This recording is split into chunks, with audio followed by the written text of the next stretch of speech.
Hello guys, welcome to my YouTube channel. आज हम economic survey का चैप्टर 3 एक्सटर्नल सेक्टर का इम्पोर्टेंट क्वेश्चन डिस्कस करेंगे। इससे पहले मैंने चैप्टर 1 और 2 का डिस्कस कर चुके हैं। अगर आपने वो वीडियो नहीं देखा है तो मैं उसका लिंक डिस्क्रिप्शन में दे दूँगा। तो चलिए स्टार्ट करते हैं आज का सेशन। तो फर्स्ट क्वेश्चन है, what is the rank of India in having forex reserves. Forex reserves के मामले में इंडिया का क्या रैंक है? First, second, fourth, fifth? The correct answer is option number D, that is fifth. First is China, second is Japan, third Switzerland, fourth Russia, then after fifth India. Next question is, goods trade barometer belongs to which institutions? Goods trade barometer किस किस institution से belong करता है? WTO, IMF, world Bank या फिर United Nations? तो इसका correct answer है option number A, that is WTO. The WTO Goods Trade Barometer, it is a composite of data with indices on export orders and agricultural raw material trade. मतलब agricultural raw material trade जो भी होता है और फिर जितना export होता है वो सब का ये डेटा एक रखता है एवं medium term trends. Next question is, arrange the following commodities according to their share in export. मतलब कौन सा कमोडिटीज का कितना शेयर है एक्सपोर्ट में, उसके अनुसार आपको इसको अरेंज करना है. पहले कमोडिटीज का नाम जान लेते हैं. पहला है आयरन एंड स्टील, दूसरा है मैरिन प्रोडक्ट्स, तीसरा है पेट्रोलियम प्रोडक्ट्स, चौथा है pearl, precious, semi precious stones. अब इसको आपको अरेंज करना है और ये अरेंजमेंट में कौन सा ऑप्शन सही है ये बताना है. पहला ऑप्शन है 1 2 3 4, दूसरा है 3 4 1 2, या फिर 2 3 1 4, या फिर 4 3 1 2. आप देख सकते हैं फर्स्ट नंबर पे है आयरन एंड स्टील, सेकंड पे है मैरिन प्रोडक्ट्स, थर्ड नंबर पे है पेट्रोलियम प्रोडक्ट्स और फोर्थ नंबर पे है pearl, precious, semi precious stones. आपको अरेंजमेंट कौन सा सही है ये बताना है. तो इसका करेक्ट आंसर है option number B, that is 3 4 1 2. Third number पे कौन सा है? पेट्रोलियम प्रोडक्ट्स, जिसका सबसे ज़्यादा शेयर है एक्सपोर्ट में. फोर्थ नंबर पे आता है, सेकेंड नंबर पे है sorry, pearl, precious, semi precious stones. उसके बाद फिर आता है आयरन एंड स्टील और सबसे लास्ट में आता है मेरिन प्रोडक्ट्स. आप ये टेबल देख लीजिए. इसमें क्या है? पेट्रोलियम प्रोडक्ट्स कितना है? 14.9. Pearl, precious, semi precious stones कितना है? 6.8. Then after iron steel that is 6.0. फिर ड्रग आता है 4.7 पे, फिर गोल्ड है 2.8, organic chemicals 2.8, electric machinery and equipment 2.4, aluminium and products 2.3, products of iron and steel 2.0, marine products 2.0. Next question की तरफ मूव करते हैं. कृषि उड़ान लॉन्च्ड बाई. कृषि उड़ान स्कीम जो है किसके द्वारा लॉन्च किया गया है? मिनिस्ट्री ऑफ एग्रीकल्चर, या फिर फाइनेंस मिनिस्ट्री, या फिर सिविल एविएशन मिनिस्ट्री, या फिर प्राइम मिनिस्टर ऑफ इंडिया? कृषि उड़ान स्कीम किसके द्वारा लॉन्च किया गया? तो इसका करेक्ट आंसर है option number C, that is ministry of civil aviation. It was launched by ministry of civil aviation in August 2020 on international and national routes to assist farmers in transporting agricultural products. किसके लिए launch किया गया था? Agricultural products के transportation के लिए. Next question is, according to the economic survey 2021 to 2022, which country is the top export destination of India. मतलब सबसे ज़्यादा इंडिया किस कंट्री में एक्सपोर्ट करता है?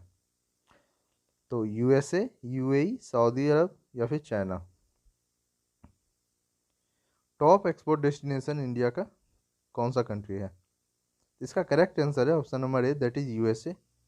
और ये प्रीवियस ईयर BPSC में ये क्वेश्चन आ चुका है, 66 BPSC में. तो इसका करेक्ट आंसर है USA. USA remained the top export destination in April November 2021, followed by UAE and China. Second पे यूएई है, थर्ड पे चाइना है। ओके, सिक्स क्वेश्चन है, विच of the following statement is, sorry यहाँ पे गलती, करेक्ट नहीं होगा, ये इनकरेक्ट होगा, इनकरेक्ट बताना है। विच of the following statement is incorrect in terms of merchandise trade balance. Merchandise trade balance के टर्म्स में कौन सा स्टेटमेंट गलत है, ये आपको बताना है। Difference in value between imported and exported goods data are denominated only in US dollars, या फिर a positive number indicates a surplus, या फिर एबव ऑल आर करेक्ट। इसका करेक्ट आंसर हो जाएगा option number B, that is data are denominated only in US dollars. इसका correct answer है B number, जो कि statement only in US dollars बोल रहा है। मैंने इनकरेक्ट पूछा था, इस वजह से ऑप्शन नंबर बी सही है, जबकि इसका करेक्ट आंसर होगा statement data are denominated both in US dollars and renminbi. A positive number indicates a surplus, meaning that more goods were exported than imported. तो यही तो होता है कि अगर कहीं आप ज़्यादा एक्सपोर्ट कर रहे हो इम्पोर्ट के कंपेरिजन में, तो क्या होता है, सरप्लस ही कहलाता है। Next question is, which is the top investing country in terms of FDI equity inflow in India. मतलब सबसे ज़्यादा एफडीआई का इक्विटी इनफ्लो इंडिया में कौन से कंट्री द्वारा किया जाता है। पहला यूएसए, दूसरा चाइना, तीसरा मॉरिशस, या फिर सिंगापुर। तो इसका करेक्ट आंसर हो जाएगा option number D, that is Singapore. ये आप टेबल देख सकते हैं जो इकोनॉमिक सर्वे में दिया हुआ है। सिंगापुर का क्या है 25.9, उसका यूएसए का 14.9 और मॉरिशस का 13.9, ये सब परसेंट में है। नीदरलैंड्स का 6.9, देन आफ्टर जापान आता है जिसका 2.6 है। तो सबसे ज़्यादा किसका है, सिंगापुर का। तो मूव करते हैं नेक्स्ट क्वेश्चन की तरफ। नेक्स्ट क्वेश्चन है, in the context of Indian economy which of the following options correctly describe the composition of the foreign exchange resource.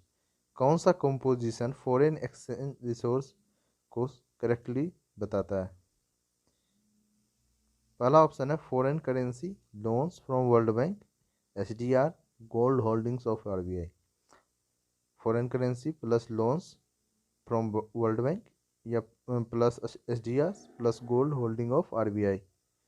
दूसरा है foreign currency assets plus gold holdings of RBI plus FDI. तीसरा है SDR plus gold holdings of RBI plus foreign currency assets. चौथा है remittances of NRI plus exports earning in a year plus loans from the IMF. कौन सा composition सही है foreign exchange resource के लिए। इसका करेक्ट आंसर है option number C, that is it. Foreign exchange resources normally include, क्या क्या इंक्लूड करता है, gold reserves, special drawing rights, International Monetary Fund reserve positions. Okay guys, तो correct answer is option number C, that is SDR, gold holdings of the RBI plus foreign currency assets. Move करते हैं next question की तरफ। Who maintains the foreign exchange reserve in India. Foreign exchange reserves India में किसके द्वारा maintain किया जाता है, आरबीआई, एसबीआई, या फिर ministry of finance government of India, या फिर export import bank of India. इन चारों में से किसके द्वारा फॉरेन एक्सचेंज रिजर्व मेंटेन किया जाता है। करेक्ट आंसर है option number A, that is RBI. The managing of foreign exchange is one of the functions of RBI to facilitate external trade and payment and promote orderly development and maintenance of foreign exchange market in India. Next question is, which among the following is are true for real effective exchange rate of the currency of a real effective exchange rate के terms में कौन सा statement सही है, आपको बताना है। पहला, it is a weighted average of the value of traded currencies, दूसरा it is adjusted for the inflation rate of prices, तीसरा है it is not adjusted for inflation of prices, या चौथा है both A and B are true. Which among the following is are true for real effective exchange rate? ये आपका economic survey में mention है ये टर्म, इस वजह से इस पर प्रश्न पूछा हूँ। Real effective exchange rate of the currency of a country के टर्म में कौन सा ट्रू है? It is a weighted average of the value of rate traded currency, it is adjusted for inflation rate of prices, तीसरा है it is not adjusted for inflation of prices, या फिर चौथा है both A and B are true. तो इसका correct answer होगा option number D, that is both A and B are true. ये क्या है? Real effective exchange rate is the weighted average of a country's currency relative to an index और basket of other major currencies adjusted for the effects of inflation.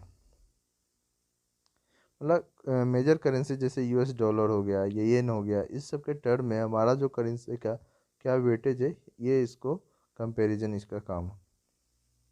Next question is, which of the following indicates the international investment position of a country at a given moment in time?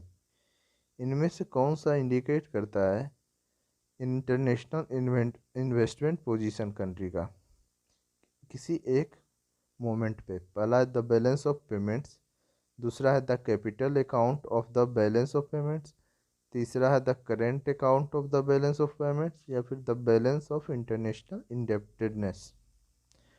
तो इसका correct answer है option number D, the balance of international इंडेप्टेडनेस।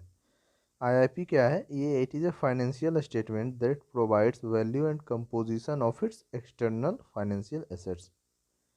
अगर IIP positive है तो इसका मतलब क्या है? Nation is creditor. अगर आईआईपी नेगेटिव है तो इसका मतलब nation is debtor. Next question is, which of the following is the largest component of external debt? कौन सा ये सब में एक्सटर्नल डेप्ट का लार्जेस्ट कंपोनेंट है? एनआरआई डिपॉजिट्स, कमर्शियल बोरोइंग्स, या फिर शॉर्ट टर्म ट्रेड क्रेडिट, या फिर मल्टीलेटरल। लार्जेस्ट कंपोनेंट एक्सटर्नल डेप्ट का क्या है? NRI deposits, commercial borrowings, short term trade credit, या फिर मल्टीलेटरल। करेक्ट आंसर है option number B, that is commercial borrowings. आप देखते हैं इस टेबल को, ये सब इकोनॉमिक सर्वे का ही पार्ट है, वहीं से ये सब टेबल लिए हैं और इसी सब टेबल पर क्वेश्चन क्रिएट किए हैं। यूपीएससी या कोई भी एग्जामिनेशन में ऐसे ही टेबल से या फिर कोई ग्राफ से क्वेश्चन क्रिएट किया जाता है। तो देखते हैं मल्टीलेटरल का कितना, 71.4, that is in US billion dollar. और फिर कॉमर्शियल बोरोइंग का सबसे ज़्यादा है, सॉरी कमर्शियल बोरोइंग का 218.8 है जो कि सबसे ज़्यादा है। और फिर एनआरआई डिपॉजिट्स है जो कि सेकेंड नंबर पे है 141.6 डॉलर के साथ। और फिर लॉन्ग टर्म डेप्ट कौन कौन सा है? 1 to 7 मिला के लॉन्ग टर्म डेप्ट का, जो multilateral, bilateral, IMF, trade credit, commercial borrowing, NRI deposits और रूपी डेप्ट, ये सबको मिला के क्या इस सबको बोला टोटल लॉन्ग टर्म डेप्ट, जो कि 492.5 यूएस बिलियन डॉलर है। और शॉर्ट टर्म डेप्ट कितना है? 100.6 US billion dollar. Trade related credits 97.4। तो सबसे ज़्यादा क्या है इसमें? कमर्शियल बोरोइंग्स, उसके बाद सेकेंड नंबर पे एनआरआई डिपॉजिट्स, और फिर थर्ड नंबर पे आता है हमारा शॉर्ट टर्म डेप्ट। ओके, तो आज का सेशन यहीं ख़त्म होता है, मिलते हैं नेक्स्ट वीडियो में। Thank you.